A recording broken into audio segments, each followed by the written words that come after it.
All right. Nice to talk to you guys. Obviously, I'm all clean shaven and look clean because I have to go to work today. So there's that. But I've been reading some of Kant, and I came across a very interesting just thought I had when reading Kant, and I was thinking about love.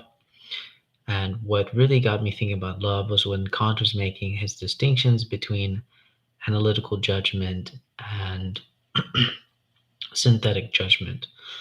And for those that don't really know what it is, uh, my brief summary of those clarifications or those distinctions are really just that Kant describes the analytical judgment as something that only makes that the concept it only adds clarifications to the concept. It adds really nothing new. Uh, these distinctions are already included within the concept itself, right?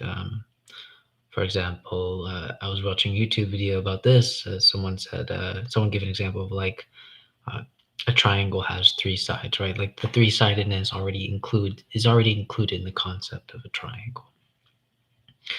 And then there's a synthetic judgment where it doesn't really add it actually adds something new outside of the concept. Um, and I just want to take that very broad line because I feel like it's very important. That very broad and ambiguous statement of it is outside of the concept itself and adds something new. The reason why I want to stop there is because this is exactly where I had my reflection about love itself. Um, because it would seem that actually what occurs is that the way we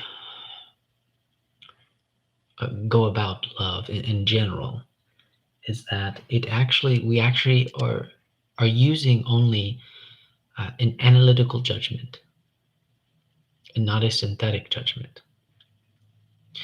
And examples that I can give are very simple statements like, um, for example, someone would say, well, how much do you love me?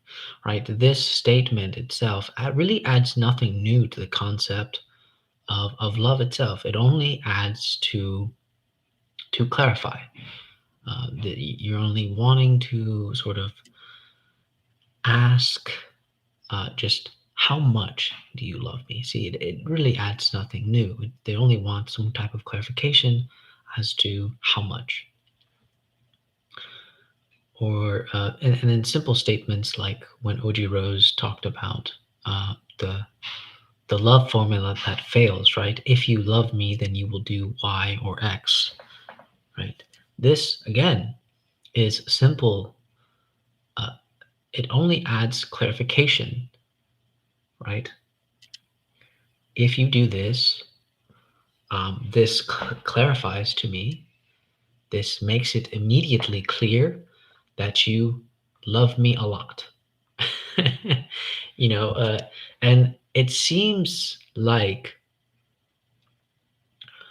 our society, from my own experiences, it seems like society is very much stuck on this notion of only they only have a concept of love that is analytical, not synthetic, because there is nothing new that adds to the concept of love.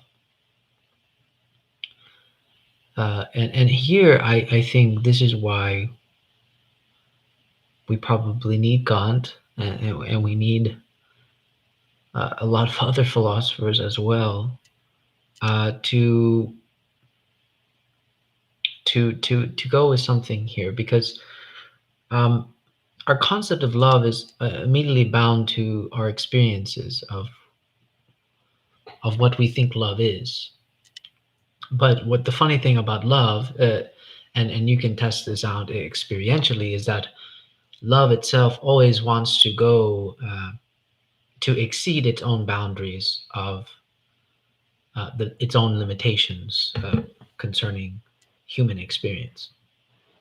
It always wants to go uh, beyond the bounds of experience itself, right?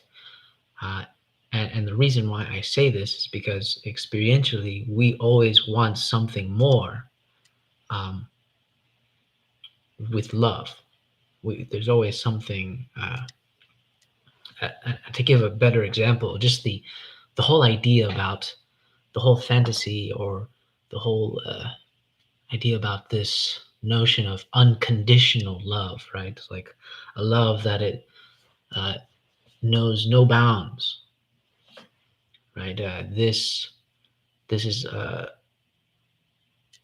this is very common in religious Abrahamic Christian Abrahamic religions, right, where God has a love that is so unconditional, right? Um, but my talking about this is not an attack on religions or anything. It is just to simply show you that uh, when we talk about this concept of unconditional love, it is already proof that our mere thinking about love, like for example, unconditional love, that exceeds all possible human experience. It exceeds all possible human experience. So it already shows us that this concept of unconditional love, we already caught within the thinking, within the reasoning about our idea of love, that we are already pushing beyond beyond the limits of experience itself. I mean, I I highly doubt it. I I don't think anyone has experienced unconditional love, because unconditional love, even if you would say, well, this person loved me no matter what, there's still a condition, meaning their own existence as such. So uh, I guess hopefully this is meant to be just a short video, but this will greatly tie into what we need to talk about, um, how and this will also tie into dating and relationships in general, but really it's just to talk about that we spend a lot of time clarifying love, clarifying, which uh, I agree with Kant to some degree. It is necessary, but also it seems like we haven't been doing the other, which is adding something new to the concept of love. And I think this all comes back to the idea of childlikeness, adding strangeness, adding some type of newness, um, where instead we are stuck on familiarity. We want sameness, uh, some type of unity, but and it is our tendency for such things.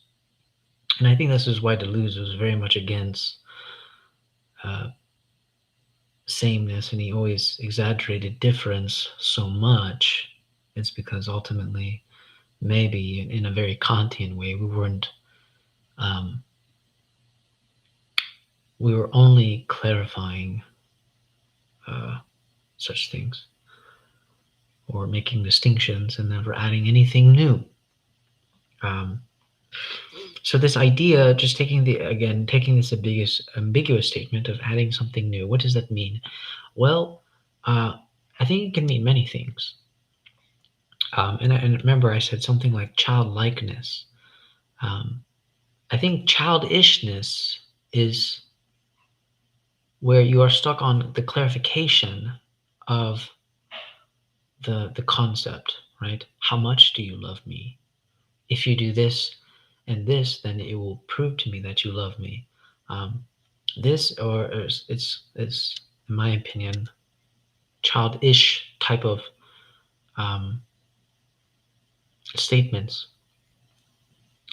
But if we want to go beyond that, if we want to go beyond the analytical judgment of love and go to a more synthetic, then now we want to add something outside of that concept, outside the concept of experience itself, of love itself in this way. And what does that mean? I think the best example that I can think about is creativity, because creativity immediately adds something new.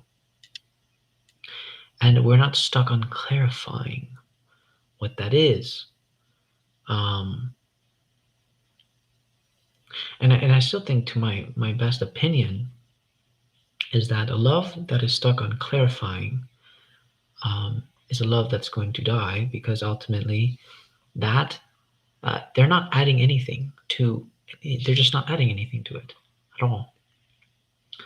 They're just simply clarifying uh,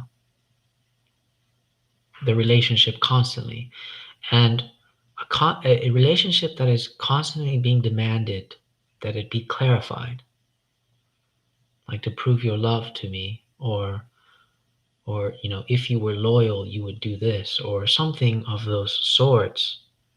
um, in my experience, it's not something that is meant to last, because it just grows too burdensome and too tiring.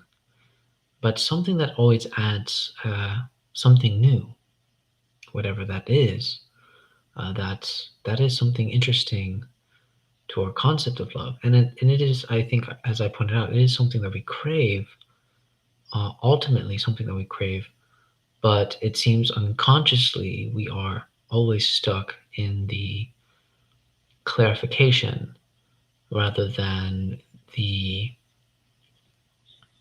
addition of something outside of the concept of love.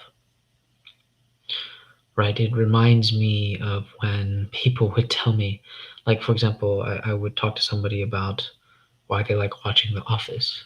You know, they say, well, I like watching The Office because you know, it it eases my anxiety. I've seen that show so many times and so on. It's just familiar to me. It's comfortable and so on. Um, Immediately, you already get the sense that they're not adding anything new to their experience.